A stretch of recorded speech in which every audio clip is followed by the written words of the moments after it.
But Where do you think your interview on my show? If I had to rank every episode, where do you think your episode ranks? In my opinion. in your in your Yeah, opinion, take a I guess. was like, Enjoy the journey, enjoy the ride. But this is what it's like to be alive. Enjoy the journey, enjoy the ride. But this is what it's like to be alive. Enjoy the journey, enjoy the ride. But this is what it's like to be alive. Enjoy the journey, enjoy the ride. But this is what it's like to be alive. Enjoy the journey, enjoy the ride. But this is what it's like to be alive. yeah, man, Build your dreams, podcast and though it's stuff. We better it just started. seems. Boosh. In the present, wishing could Boom. redeem. Understanding Who what am it I here with means to today? Boosh. be on the journey, don't want to travel. Yeah, looking forward to the Who am I here with today? What? I am Butcher Bear of Austin, Texas. Mmm. That's what's up. Who is the Butcher Bear of Austin, Texas? I make music. I run a record label. Put out hip hop records, punk rock records, vibe out records, rock and roll records, flexi disc, cassettes. Yeah, I've played in bands, a whole bunch of different bands over the years, and I'm a dad, and Mm. I have a television show called The Show. Oh shit. There's a lot to compact there. Hold on. All right, take some notes. But let's start at the beginning. Let's start at the beginning because a lot of it presented it to music. It started in music, right? So, how does the bear get into the music? Just in general, any music. Like, where was it created first? Like, what was it? You know? Like probably in the beginning, it was just drums. Like I was into any drummers. Like when I was like 6, 7, 8, I was watching Stuart Copeland, and then like going to Target and trying to find like red and white striped sleeveless shirts so I could be like Stuart Copeland for a while. Mm. And then John Bonham, Mm. lots of different dudes. But yeah, like emulating drummers I was into. Drums was like my first instrument for Got sure. you. And Stuart and John, those were the ones who made you want to do it.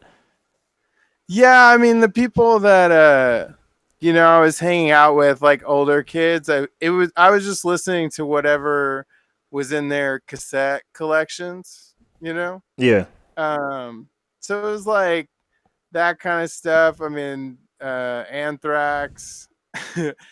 uh, Probably like around 10 or 11, it was like Minor Threat, um, Dead Kennedys. Yeah, just kind of stuff like pretty run of the mill underground music, but Got you. super underground at the time. Those I names are pretty big, I think now for especially for kids in high school still. But at the time, it was like having older friends. That's how you would find out about the really good stuff. yeah. Do you remember maybe like the first song or moment or whatever that made you want to do it? Because I kind of remember that for me that made me want to make music. So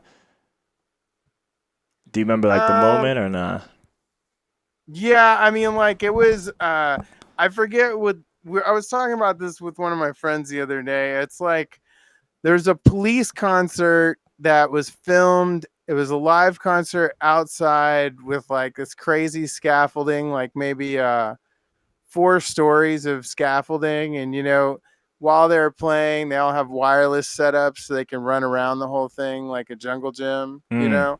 And it's raining at one point, and yeah, I can't. It was like one of those hour-long concert specials on MTV, or like 120 minutes, like a long time ago. But I remember seeing that shit and just going like, "This is fresh. Got Like you. I Got gotta you. get into this." And also, at the time, I think one of my mom's friends had a police record, and it was Synchronicity, which is one of the first times I ever saw a boob. Also, Damn, it's first time for many because there's things. a there's a naked boob on the Yeah. cover of that record, which at the time was like that was pretty edgy for me. Mm. Uh, At the time, that was probably edgy for a lot of people. Sure, but like Sting and Stewart, they were out there just Yeah. like trudging the road of happy destiny. Mm. So I get to know you first off from like beat scene and DJing. So you out here, you drumming. How does one become this electronic-y person, electronic artist per se, producer and whatnot? Man, like to be honest, I'm probably on like my 7th life or something like that. Oh I shit, mean, like I reincarnation. started I started doing yeah, absolutely. I mean, I started touring when I was 17 and I pretty much stayed on tour for 16 years or so. Mm. Was it many Just with a bands lot of or what's okay? that? Was it many bands or just or Yeah, yeah, like I was in I was here's a couple I was in Society of Friends. I was in Tune in Tokyo. I was in a band called Chachi Face. I was in a band with Harmor Superstar called Shana Na that we toured a whole bunch while we were growing up back then. I was singer for the Attack Formation. Played drums in Total Sound Group, Direct Action Committee. Right now, I also play drums for Black Mercy. I was in a band called Sap. I was in a band called Slot Pilot. Just like a bunch of. I'm very restless isn't the right word, but I don't like to sit still very often. I have a lot of stuff that I want to do, and I feel like no matter how long you make it in this life, it's very short mm, compared to like the kind of stuff that I want to get done before the whole thing's over. Like I can make it to 90 and still not run out of things. At least right now, like it's been that way for 25, 30 years. yeah, I feel like creatives were kind of blessed with the endless bucket list. We'll never run out of things to do or create or make or chase, you know? So I hope not. I mean, like, but yeah, I played various instruments in all those bands, and then it was probably like 13 years ago or so, 14 years ago.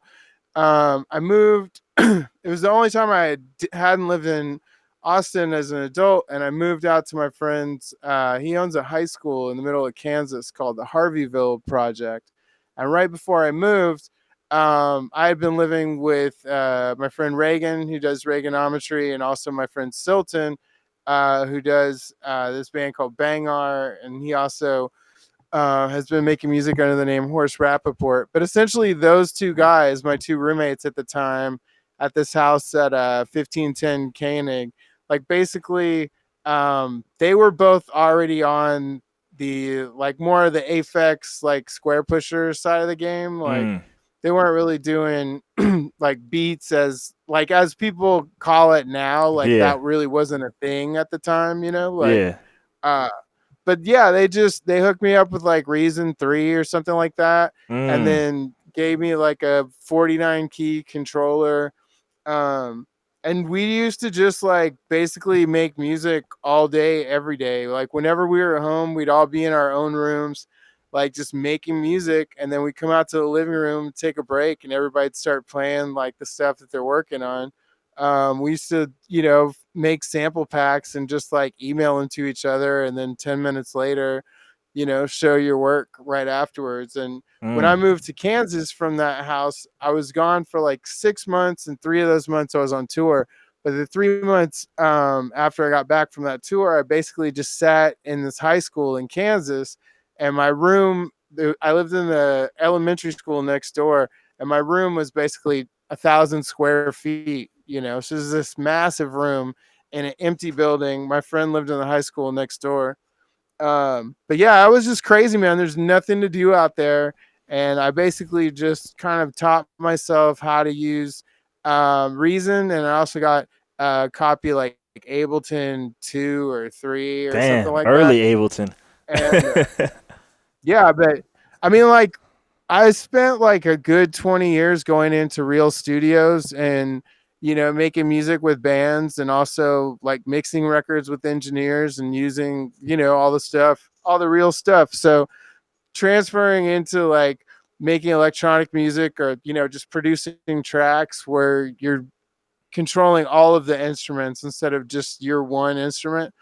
Yeah, man, that's kind of just like where it started. And then probably within a year of that, I figured out that I was going to start doing like different projects. The first thing I did was this group called Butcher Bear and Charlie with my friend Maricela.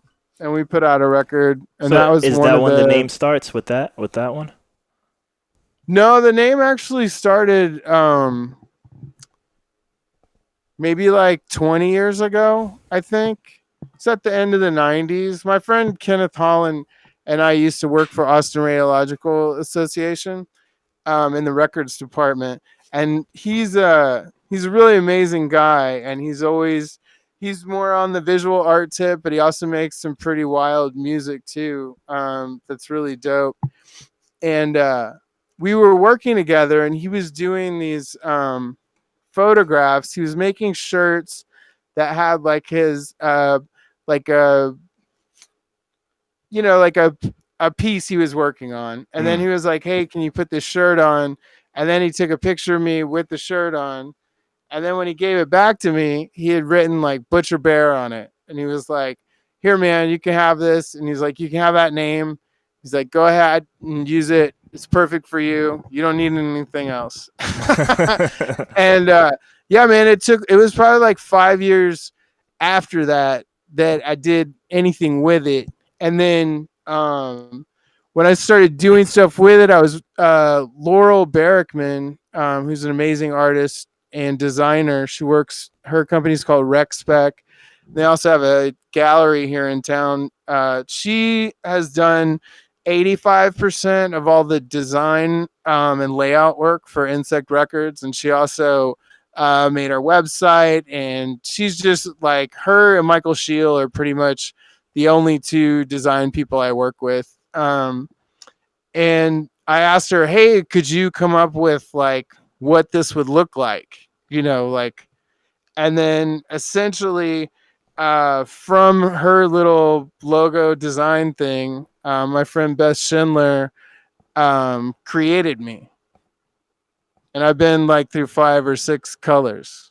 But yeah, man, that's like kind of how that started. I mean, like as far as producing and shit, I mean, I come from the live, like more of the live instrument side of the game. So, or kind of like the SP404 is like been my best friend for easily like 16 years. I Many mean, people's. before I was making beats on it, I was using it in all my bands as just like samples in between songs and shit like that. Well, I feel like that 404. So many people use that. So many people use it in the scene, man. Like I still haven't touched one. Totally, yeah. But man, that's like such a common thing, man. Like, and I almost feel like I see 90% of the people. It's not a bad thing. It's just something I noticed. Like, it's always like the classic 90s hip hop beat vibe to it, So like to the point that I always make a note when I find that one person every now and then that, oh, you don't sound like that, So I just keep that in my mind, like, cause it's just so rare, like to see that, But yeah, I mean, I definitely use that thing more as a live instrument, but I mean, the effects on it are great, super versatile. Even if I'm going to use something else, I'll bring that just because, like if your computer dies and you have that, like you're solid. You don't have to fucking worry about it. And I don't like using computers and live sets anyway, just because I don't feel like I can depend on them really. Got you.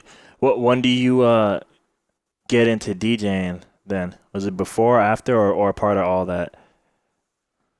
Way before. Yeah, that was like probably when I was like 19 or 20 or something like that. So were you playing with like vinyl and stuff? Yeah, absolutely. There wasn't Serato wasn't around back then, but Uh, this is like back in the olden times, Boosh. Yeah. Hey man, I'm But yeah, dude. 35 too, so and from hip hop, so I got my vinyl era too, you know. Yeah, totally. I mean, like that. That's definitely more of the DJ thing was way before a lot of this shit, but it definitely happened at the same time. Just playing in bands and stuff. I mean, if you're in a group for a long time and you're splitting the money with like 8 people, which at the time I was in a band with 8 people. Damn. I just started getting DJ gigs because I was like, this is some shit I can do by myself and not have to split with like 8 people. Plus, I mean, I love like, I love collecting records and sharing that kind of music and turning people on to shit that they've never heard before. That's always Mm, like a dope feeling. the original DJ thoughts. Can you mention 8 people? Can you tell me the instrumentation for the 8-man band? Oh, sure. Yeah. It was attack formation. It was like a flex band that would go from like 4 or 5 people all the way up to like 12 people. But like 8 people was like 2 drummers, a bass player, 2 guitar players, uh, 2 lead singers, Damn. and then a keyboard player. By 2 drummers, is one like percussion, or are they like 2 literal drummers, or Yeah, like two drum sets with like damn. slightly different setups. What are they doing? Like are they playing different grooves as they play? Are they complementing each other? Are they just doubling up like Yeah, live? like they normally join in on like the main part and then switch off. Like one guy does fills, the other guy plays straight, the other guy does fills. Like Yeah, just flashy kind of like tricks back and forth got you, got you. That's wild. for dramatic effect. Mm. So you told the name origin, Butcher Bear origin. When's the first time you're like, yo, man, I want a real life, dare I say costume? Like, when's the first time you're like, I want a real life bear? That's the way to say it. Real life bear. Um, Yeah, man. It was at the beginning of starting Insect Records. The first record I ever put out was for a band from Cleveland called This Moment in Black History, and essentially, between that and at the same time I was doing Butcher Bear and Charlie, we were just doing the music part of it and had never played live for a couple months, and then yeah, man, we just decided like we're gonna put this shit out and do it this way, and yeah, we just did it. Mm, Yeah, man. I mean, like, everything. I think now, like, with the way that people look at beats and producers and stuff, it's really dope. Like, it's awesome to see so much focus and like the lane's just like a lot wider, and there's a lot of different styles of music, and I do feel like a lot of it's getting like, better and better just because there are people listening to it. But I mean, with all the different projects I've done, like Butcher Bear and Charlie and like Becoming Real, that was like all the motivation was just like uh a vehicle for the message. mm. You know what I mean? Like Yeah. like putting out records and doing there's a certain amount of needing to get out there and like talk to people and introduce yourself and kind of, especially if you want to turn people on to new music and just like maybe some really quality people that they'd never heard of before. And yeah, the whole thing just kind of made sense on that level. And especially like I said, man, this is like my 7th, 8th life, whatever, who knows like how many I'm gonna have. But there is a certain as much as I may be noticeable presently, there's a certain like comfort to not having anything attached to me personally. Mm. I got you. There's So a certain anonymity the alias about the whole disconnect. thing. Yeah. Well, I mean, I think most people know who I am, who care, or who are my friends and things like that. But I mean, I wouldn't say that I'm recognizable. I got you. Yeah, you have the mask like Batman. You know, you got the mask like Batman. He can take all of it. You know. So. I just, yeah, or maybe it could be the type of I don't know. There's just, yeah, there's something inherently tied between the kind of work that I'm doing and the way that I'm doing it. I got you. You mentioned the insect records. So what makes you want to start a label? Man, I wanted to start a label since I was like 11 years old. Like, yeah, like when I was like, by the time I was 9 or 10, I already knew who Minor Threat was and Fugazi and Discord Records. And like, I was just starting to hear, like at like 11, I was starting to hear like Jesus Lizard and like all the Touch and Go stuff.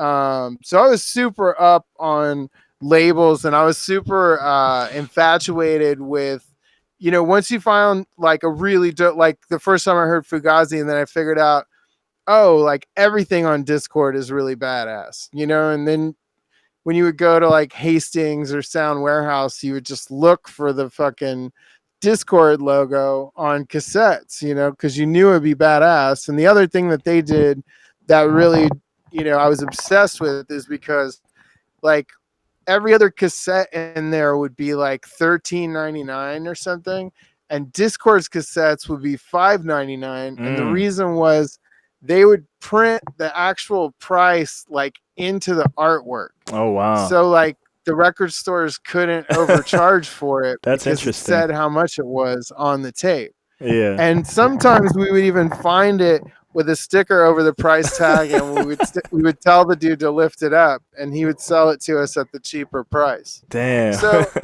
I don't know. There's just something like I was just always really infatuated with music, and then labels were kind of like the next like dig deep into that. And at an early age, my mom has been a teacher and a social advocate, and she's done a lot of really amazing stuff in her life. But she was teaching at a UT, and I was probably like 11 or 12 going into Sound Exchange, and they used to have the 45s behind the counter.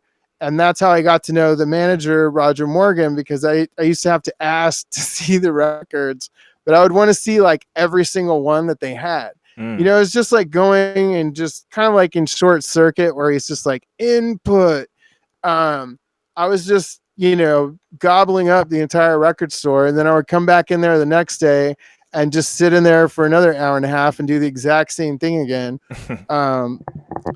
I don't know, man. It's just there's something about holding this like artifact in your hand, the tangible and it winds product. up. Yeah, and especially used records too. That has like, there's something about even now, like if I put something out and let's just say like it doesn't do great or it doesn't do what people want it to do, it's still like a really that's I have such a love for supporting really original, really beautiful music by amazing artists, no matter whether it's going to be like the most banging thing or the most low-key release ever, just with the thought that like in 25 years this will be sitting on the shelf at Goodwill somewhere and some little 14-year-old's going to pick this up and buy it for a nickel, and then it's going to go on like another journey somewhere else. To me, these things are like very much, especially vinyl, but cassettes too. I mean, they just become these weird artifacts that take on these lives that were kind of like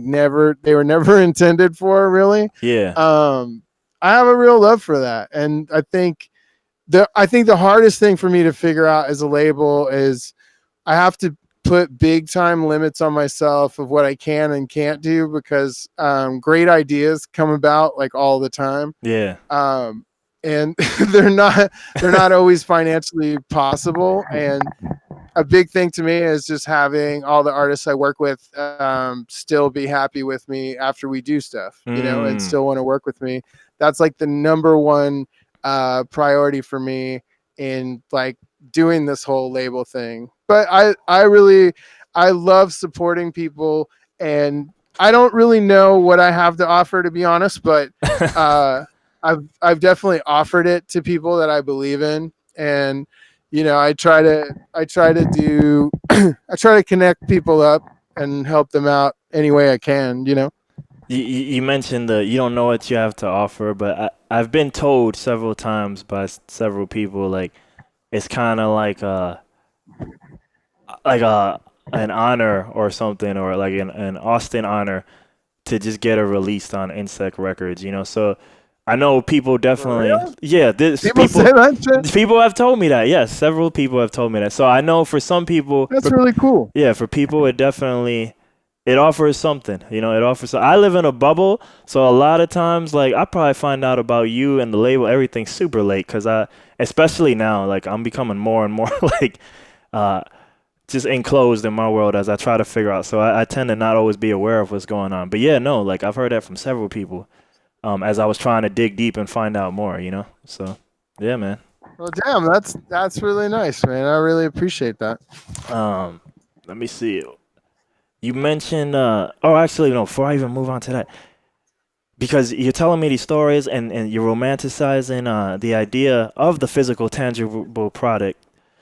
So as we keep moving forward into this, at least leaving it to music and not even society, we're moving into this digital everything, right? Streaming and everything. Like, I don't know. How do you feel about that as both like a label owner? I feel like I know how you feel about it, but as a label owner, like, how do you kind of balance that? You know what I mean? Like, What, like as far as the Spotify and the Bandcamps and that kind of stream, or what kind of stream? What do you mean? well, yeah, yeah. So I feel like society as a macro, right? As we keep moving to like this digital and less of the tangible Oh yeah, yeah, product. yeah. Yeah, No, yeah, I got what you're saying. Yeah. yeah.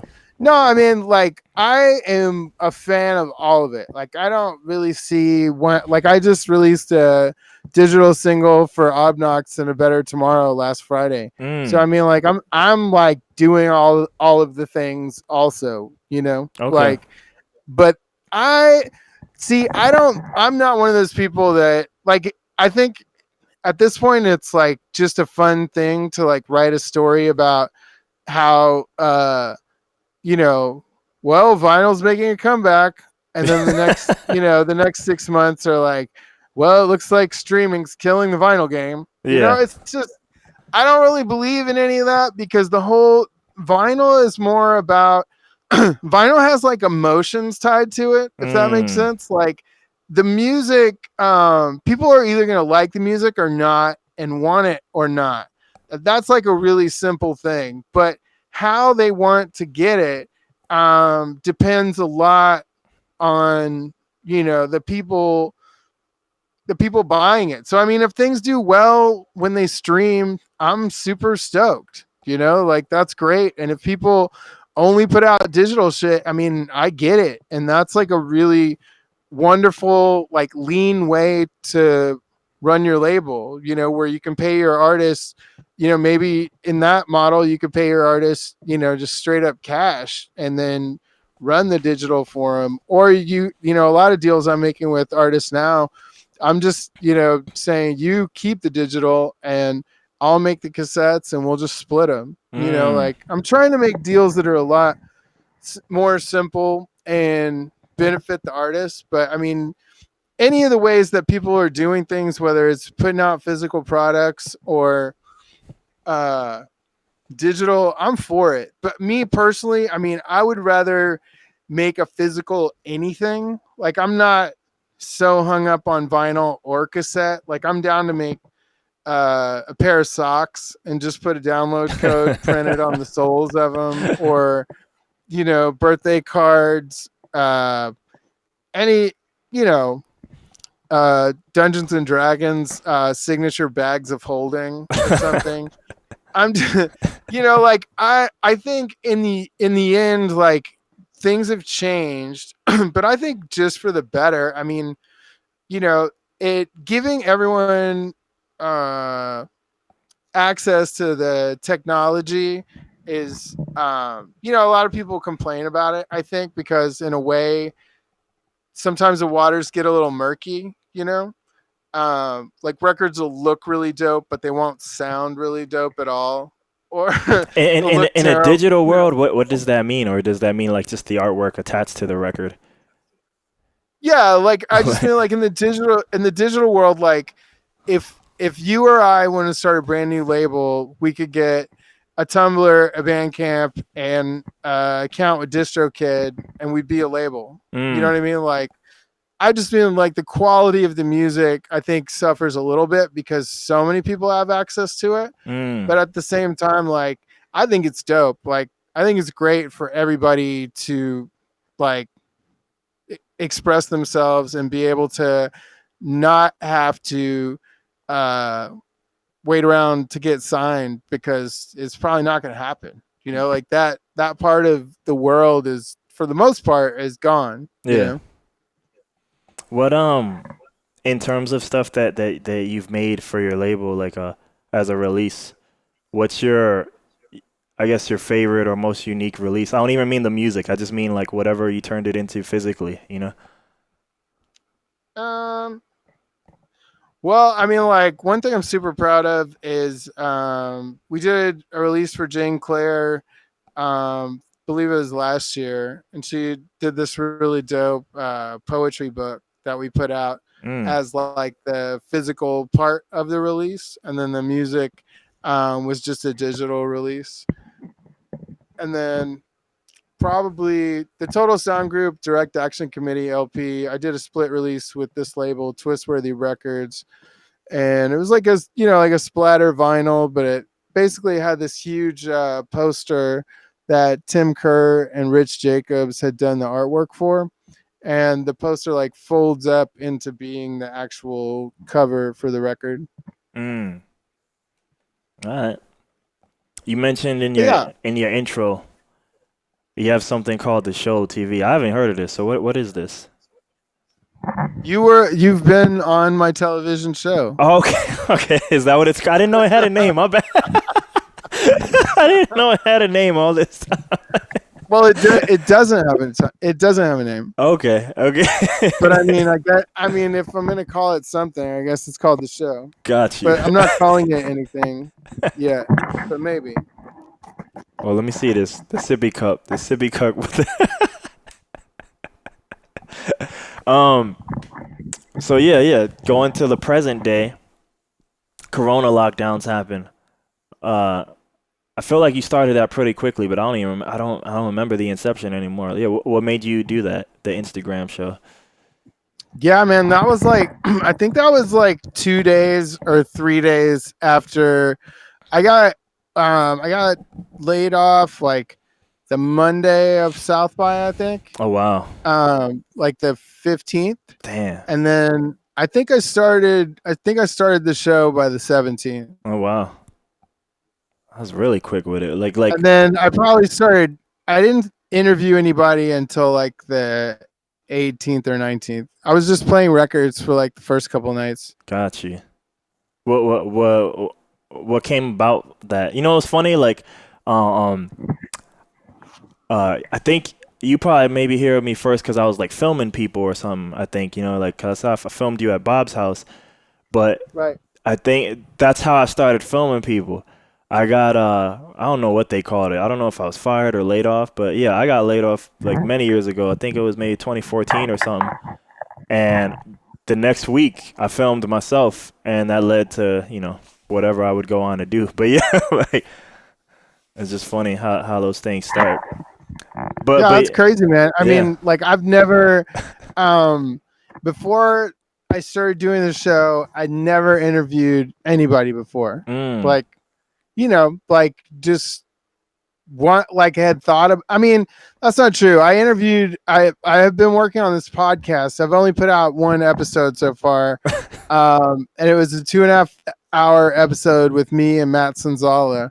And I've recorded episode 2. These are like, you know, long form, just Yeah, like yeah. talking podcasts. You can find it on it's on Spotify. So it is out. Okay. Yeah, Butcher Bear's Mind Hive, I think is what it's called. But it's on the Insect Records site. But yeah, that's like I did that and we did that we did 2 interviews and they were like a year apart. So it's kind of funny. Like the first one was like after like 6 months of like Trumping in office, and the second one was like 2 years into it. Damn. So they're kind of they're like drastically different conversations Yeah. melded together, but super fun. And like in my family, like not everybody has done this, but I'd say a few family members. It's I grew up with it being really important to like remember stories and Mm. to try and see if you could record, this relative or this relative, like whenever they're telling like this one, everybody has like 1 or 2 stories that they've told like 100 times or whatever. Yeah. And, but I just kind of grew up with that. And also I've read a lot of books where it's a main focal point where, there's a lot of catharsis when it comes to revisiting recordings like that, Mm. especially as time passes. Relationships change, life changes. Yep. Like I said, life's really short. Yep. And with the podcast, that was my original idea, is like I only want to have my friends on. Like I don't want to interview anybody I don't know, because that's not where I just find that interesting when 2 people that know each other really well talk about things in a more formal setting, Mm. because it does something I don't know, it just does something really special, because it's two people that know each other like pretty good. And basically, yeah, I stumbled on to, I think Kevin Curtin was the first person that I interviewed on there, like for real. And I did like 130 interviews in like 70 days. Mm. Going I hard. just recently took a week off, and then I'm on my like 3rd day back of doing it every night. Yeah. And you can because have you decided what you're gonna do it? I know you were talking about like releasing them at some point. Yeah, man. Like with anything, I think I've had too many good ideas with what I want the final product to look like. Yeah. So I'm really taking my time. But yes, I'm going to be putting up the entire archive. Probably like 99% of all the interviews will go up on the Insect Records YouTube. But I'm just wondering, like, I saw that thing you did with our interview, and I was like, that's dope. Like chopping it in half and then putting them side by side. And Yeah. like, there's just, I wanted to do that and like maybe have some like stupid pressure luck gifts running across the screen, or like, like Make an it explosion artsy. button. Yeah. Yeah, like not even artsy, but just like fun. Like to me, especially with this whole like high school lockdown thing, one way that I like deal with stress or just deal with any kind of like seemingly difficult situation is just try to, remind myself of how truly grateful I am for all the stuff I really do have. And also just try to keep it light and just, which is especially like over the last month has been incredibly difficult, Yeah. but it's a coping mechanism that, maybe if we can try and laugh and talk about music and the good old days and a dumb story or two, that especially for everyone, I have quite a few friends who I've talked to where they've either been quarantining by themselves or just have had like limited contact with other people. Yeah. And it's had a pretty big effect, I think, on almost everyone. But Yeah. that was I think in the beginning, like I was like, oh, I need to do something every single day. So it's kind of Mm. more a selfish thing. Like I want to do something creative, and like for some reason just the music was getting messed up in my head. And so I was like, okay, I'll play some records, I'll talk to some people. And yeah, man, it's been dope. It's been extremely dope. And it's really a blessing to be able to learn more about, the people you love, and also like just introduce some of my friends to each other, because I know a lot of my friends don't know each other. You know? Yeah. I used to do that. I used to. Thousands of years ago, you know, when movie theaters were open, like when a movie would come out, I would invite all these groups of friends that I know don't mess with each other, but they have that one tie that's me, and it made me laugh, like, cause sometimes it would work, but sometimes it was just these awkward conversations between them, and they didn't know what to do with each other because their only tie was me. So I was like, I don't know, maybe I just was entertaining myself at that point. Yeah, I mean, I think it. Since I am the one connection between everyone, at least it's good that like I'm able to talk to everybody. Yeah, there you go. I don't know if my friends like each other, but we like each other at least. Yeah, there you go. This I feel like this podcast is a selfish thing for me now too, and that like I've done it for many reasons. It's evolved since the start. I mean, like I didn't even the first I think 6 episodes are not even in this one-on-one interview style. It's more like it was just me and my friends, but I realized they had lives and they couldn't commit, so then it switched to this. I was the only one who had the free time, but I think at this point, like I don't have it scheduled. Like, oh, I'm gonna do one a week or one. I just kind of do it whenever I feel like it. But I think I'll probably be switching to that schedule. yeah. If I'm lucky, I'll make it, because I was doing 2 guests a night for 2 months. Yeah, you went hard. And I just switched. Like I'm doing 2 tonight, but I've switched to just interviewing one person a night, because it basically was turning into like 2 hour-and-a-half interviews and going to sleep at like 2:30 in the morning. It can be a lot. Yeah. It's a lot. I mean, because I'm also getting up early and, you know, doing all the responsible stuff during the day. Yeah. But yeah, in some form or another, I have like super grown to like love it, and it is fun. And when and if I do scale it back, I mean, I definitely, the only thing that'll change is it'll probably just become a little bit more involved. You know, because like for this interview, for people that don't know, Boosh like refused to tell me what any of the questions are, because he likes to make it freestyle. I was gonna say I didn't have any to tell you. I don't have any to tell you. He's got this secret method. Well, when people ask me that, doesn't want me to know about. Normally, when people ask me that, I tell them like, well, the first question is like, what was the first question? It was like something like, who am I here with today? And then I'm like, who is you say Butcher Bear, blah blah blah. And then I'm like, well, who is Butcher Bear? And then that's after that, I don't know. It goes where it goes. It goes where it goes. Now you're just letting your tricks out the door, man. Nah, people know that. People know. And then I got the life questions, but those I feel like are better if you don't know them. Just like you got 5 fingers of what was yours? 5 fingers of death. Yeah. 5 questions. 5 questions. It's a pretty original title.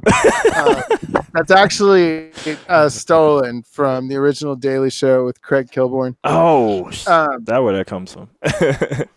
Yeah, in name, I went back and watched some of them, and he's actually like kind of like a super misogynist, and just kind of like he was just kind of a rotten person. Yeah, it happens. It happens. But yeah, no, I mean, like, I think it's really fun to celebrate the ones you love, and for almost all of my guests, I've known them at least 10 years, if not 20 years. And we may not even be like the closest of friends, but just having so much time in between us, and like, it's fun to remind people of little details about things that I know that they would never in a million years like remember. And I'm a huge fan of Nardwar. I don't know if you ever watched Nardwar interviews, but he's like probably the best interviewer of all time. Someone showed me him recently and was like, yes, information. Yeah. Someone was like, you should do this on your show. I'm like, yeah, but that's not me. That's him. You know what I mean? Like, so I do like a really cheap imitation of Nardwuar. That's probably what I'm going for. Got you. Somewhere between Nardwuar and Carrot Top. I think for me, my so I think there's two things. I'll say like my not that I'm trying to imitate them, but I guess like well, first off, to me this is like a cheat code. People give me their time. Like this is not why I started the podcast. I just wanted to do one because it looked like fun because I saw Kevin Smith and friends do it. But now at this point, I do it because like you coming on the show right now and you giving me your time and I get to pick your brain. That shit's like a cheat code. Like a lot of people give me their time that they normally, if I just told them, hey, let's hang out, they might not hang out, but hey, let's hang out. I'm gonna hit record, and now magically they're like, all right, and I'm like, oh shit, that works, you know? I will say it's easier for me to like go into my backyard for an hour than it is for me to get out of the house for a couple hours. So. See, there you go. And back in the day before lockdowns, like I would have like drove out there and stuff. Now I'm like, oh man, like I just might be lazy and do a lot of them remote, regardless of a lockdown or not, just because it's a simpler setup. And I'm entertaining the idea of streaming these live while I record them too. I gotta beta test it though, just to see if my computer can handle it, because it's very old. But where do you think your interview on my show, if I had to rank every episode, where do you think your episode ranks in my opinion? in your in your opinion, Take a guess. I was like Take a guess. No, because I was actually talking about it the other day. I'm just curious what your guess would be. Damn, because you brought it up, I'm gonna say top 10. Now I'm showing my hand a little bit. I'm gonna say top right? 10, top 20, around there. Top 10, absolutely. Top 10. Oh yeah, shit! it was really good. Thank you. I'll take that. Yeah, it was really dope, man. It was the good interview where you walk away going like, damn, man, that person's really cool. Thank you. I'll take that. Yeah, no, it was really nice, man. People contact. I don't know if like the people on my show know this because I don't go around publicizing it, but Yeah. I get contacted a lot like the day after shows that people like you were one of them where I had 3 or 4 of my friends hit me up and go like, who is that dude? Like you seem cool as shit. Like I don't know, that to me is like the whole that's really what the long game of what I'm doing is. I think I'm using, because I'm not a streamer and I'm really not a very public person, to be honest. Yeah. It terrifies me for the most part. And yeah, but I think it's just from the same need that everyone else has had of just like human contact. I just broke the fourth wall and like said, I guess I'm gonna fucking do this for a little while, you know, because I need that kind of contact, but also the long game of just having all my friends kind of like discovering each other in a way that's like not about retweets and reshares and likes and fucking, you know, passive aggressive posts and sarcasm. And I don't know, man, I really appreciate like people connecting just as far as like relating to one another in real life, you know.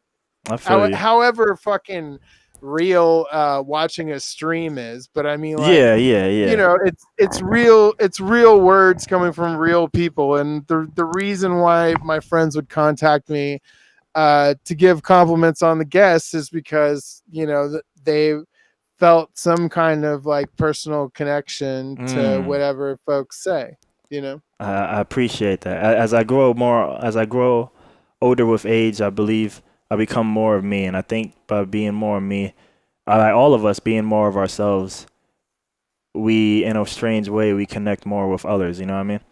So, the Absolutely. true form, the true self. Who else is on some of those lists? I'm just curious, like your top 10 of your interviews you've done. My best friend Nick Moulos has been on the show twice. He's probably my absolute favorite guest, and Repeat favorite person offender in the world. Yeah, he's amazing. My friend Clark Wilson has been on the show a couple times. He's amazing. I got to interview George Basil from that show Crashing. I don't know if you ever watched I that. don't know It's it. an HBO show. But he's really dope. I booked him without remembering that I actually knew him back in the day, Yeah, which yeah, was even funnier. yeah. And yeah, like I hit him up. Check this out. This is okay. This is one reason why this interview was so amazing. Is Yeah. um, I discovered Cameo, right? Oh, You know okay. what Yeah, that is? yeah, yeah. I did too. I did. And so I got I still haven't released all of them, but I got Real, 3 real, of real them. quick. Let's just say what Cameo is for people who don't know. I Cameo is like this site for movie stars and football stars and voice celebrities. actors Yeah, and celebrities, and basically you send them like a little message on the site and some money, and then they make like a little phone video for you and send it back. yeah, So I hit up 3 people, and George was one of them, and just gave them all the information about the show. And then I was just like, this will be whatever they say, this will be pretty interesting. You know, it'll be funny. We'll just see how this comes out. And he hit me back with this wild video where he starts talking about a lot of places I used to hang out. And he's yeah, talking into the camera like he knows me. And I'm just like, this is wild, you know, like but he's a comedian. So I'm like, this is just like, this is funny. And yeah. then a buddy of mine pipes up after I posted it, and he's like, dude, it's George. And I was like, what? And then it took me like 2 or 3 days to remember, but yeah, I totally knew him. He used to bartend at Lovejoy's like back in the day. Oh wow. We would go in there all the time and hang out. And yeah, and so I at the end of the video, he was like, hey, if you ever need an extra guest, I'm totally down to come on. And it was dope, man. He's done, since I've seen him, he's done several movies, several TV shows. He's just really, he's killing it. And it was Mm. awesome just to kind of like walk back in history a little bit. But yeah, hilarious, just like the way the interview came about. Yeah. Was really, was really funny. I don't know, there's like there's so many. A lot of them there's only I'll put it to you this way, out of 130 there's only like 4 of them that were terrible.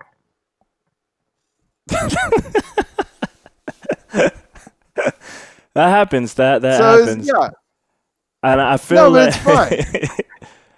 I probably have like a small one for me too. Like a small, like I feel like in terms of terrible, there's probably very few. And honestly, like the most terrible one that comes to mind never even got released. So it's like so yeah, of my thing. Let me ask you. So the way you actually I think I got like 10 minutes left. 10 minutes. We'll do this real quick then. Okay, cool. What the way you came in about in my radar, or actually, you know what? Forget it. I won't even talk about it. So if we only got 10 minutes, so one, you escaped the life questions today. You're not even gonna get the life question. That's how I do it, but you're not even gonna get it. But What's a life question? I don't know. It's like these kind of just questions. I call them life questions, but they're all these like thinky questions, and you give me your answer. I don't know. But Okay. but I think you Like mentioned. I'm not gonna die now. No, you're not. It's not like I'm not gonna kill you. It's just questions about your life and shit. That would If be. you don't answer life questions, you'll die within 3 Nah, hours. that's when we get like a production budget, and it's like, are you ready for the life questions? And like, assassins come like while we talk to each other and shit. Like, I didn't even look at the settings. Can you put like backgrounds in here? I should have probably looked. Whatever. maybe I think you can feed it stuff. You can feed it stuff. So you can feed it Okay, crazy video whatever. with green screen and all kinds of craziness. But We'll just tell people this is a green screen fucking studio right there now. you go. It doesn't even exist. The bear transcends reality. But I'm in my car right now. there you go. How do you balance the musician life, the label life, And I believe this is brand new to me, but I believe yeah, like also while having like kids and stuff, like the family life. You know what I mean? So Man, I think anybody who has a passion for something, and especially if you're a parent and you have a passion for something um outside of uh just taking care of the family, yeah. you just make time. And so normally, you know, the daytime stuff starts as early as 7 or 8 and goes all the way to 7 or 8. And then whatever time you're willing to stay up and lose sleep for, that's how much time you have. That's it. That's the simple equation. Yeah, I mean, like I probably I take on way more than I should, but a lot less than I used to.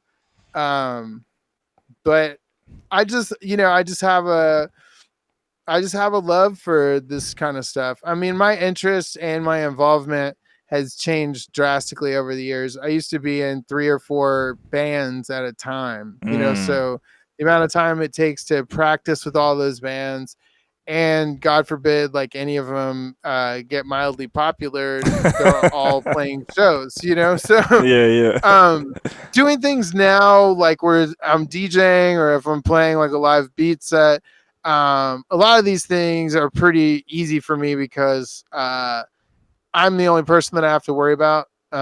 Getting myself there on time, playing the show, I can leave. I don't have to coordinate with a lot of people to do a lot of the things that I'm interested in now. But yeah, man, I mean, my family and my wife are my priority, above all else. And then music is about, you know, this much underneath those. Mm. Got you you. know, that's I take it super seriously, and it's probably gonna just be something that I'm gonna do for a long time. But in the last couple of years, I've been producing music for Jane Claire, and working with different MCs, and I definitely have a varied interests. You know, Making music is a big part of that, but coordinating and supporting other artists is also a pretty big priority to me right now too. I got you. I got you. So yeah, we'll start to wrap it up. I can't believe all this time, and I didn't ask the most obvious question, and but we'll save it for next time.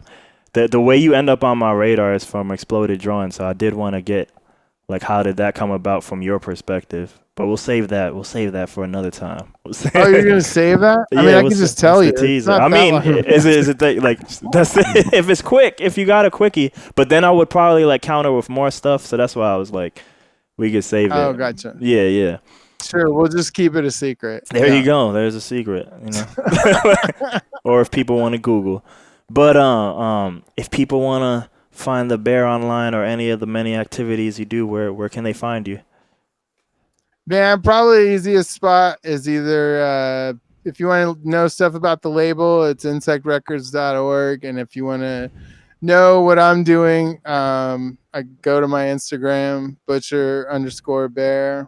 There's also Insect Records on the Instagram.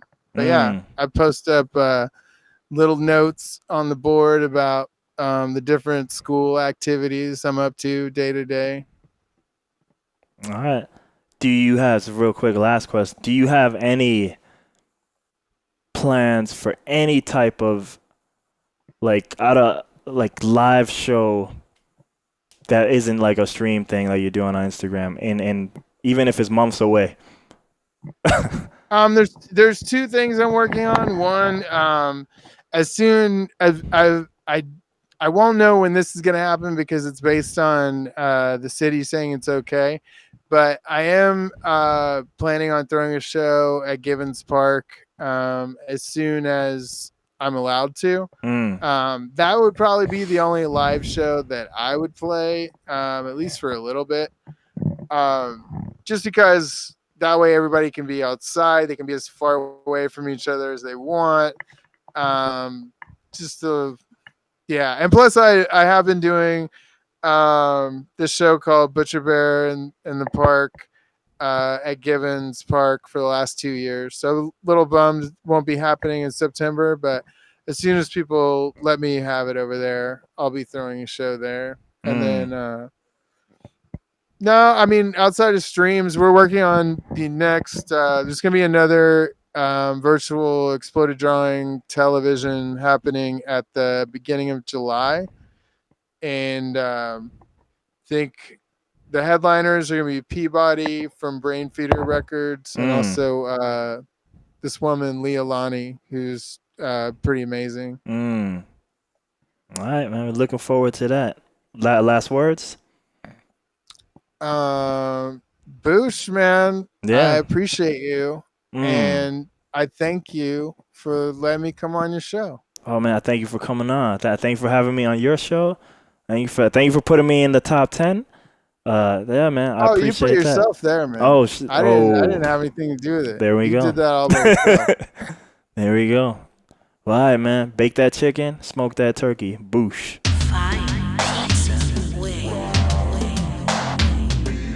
Hey, do that.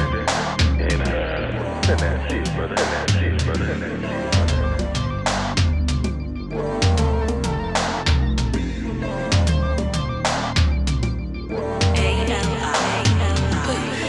Nostalgia, why I love you so. Future love wins, ultimate blow. Perfect moments never last forever. And memories, they always seem better. Present day problem solved by the cheddar.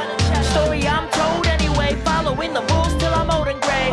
I stay in the lanes, never going past 65. The safe way to be alive. Time to reminisce the many you and I's. Infinite questions of why. Eternity till I die, that ain't too long, ain't it? Realize about to be 35, almost fainted. Still haven't made it. Covered up in my hair, getting faded.